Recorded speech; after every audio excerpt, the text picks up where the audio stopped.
What if I told you that, according to Jesus, many people will never enter the kingdom of heaven, not because of sin, not because of a lack of good deeds, but because they stop being like children? That sounds strange. After all, we grow up believing that maturity is a virtue, that being an adult means being strong, rational, independent. But Jesus taught something very different.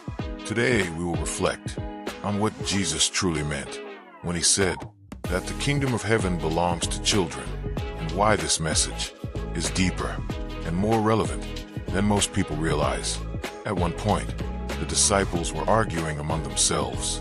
They wanted to know who would be the greatest in the kingdom of heaven. They were thinking about status, importance, recognition. Then Jesus does something unexpected. He calls a child and places the child in the middle of them.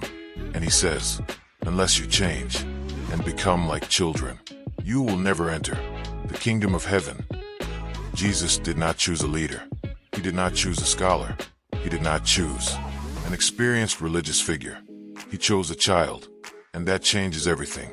Today, children are valued, but in that time, they had no status, no power, no voice.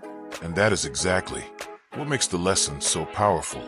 A child represented humility, dependence, a lack of pride. A child did not trust in titles or personal achievements. A child trusted in the care of the Father. Jesus was teaching something very clear. The way to God is not to rise, it is to come down. As we grow, we learn to distrust. We learn to hide emotions.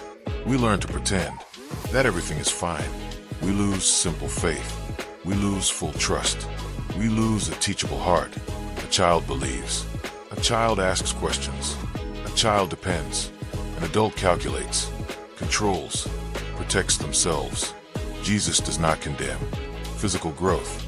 He warns about a hardened heart. A child does not pretend to know everything. A child learns. A child does not worry about tomorrow. A child trusts that they will be cared for. A child runs into the Father's arms without fear of rejection. And that is exactly what God expects from us. Not perfection, surrender, not performance, dependence. In another moment, people bring children to Jesus. The disciples try to stop them, but Jesus becomes indignant, and he says, "Let the children come to me. Do not stop them, for the kingdom of heaven belongs to such as these." This reveals the heart of God, a God who welcomes, who protects, who values the small. Anyone who despises children has not understood the kingdom. Perhaps the greatest challenge of faith is not learning more.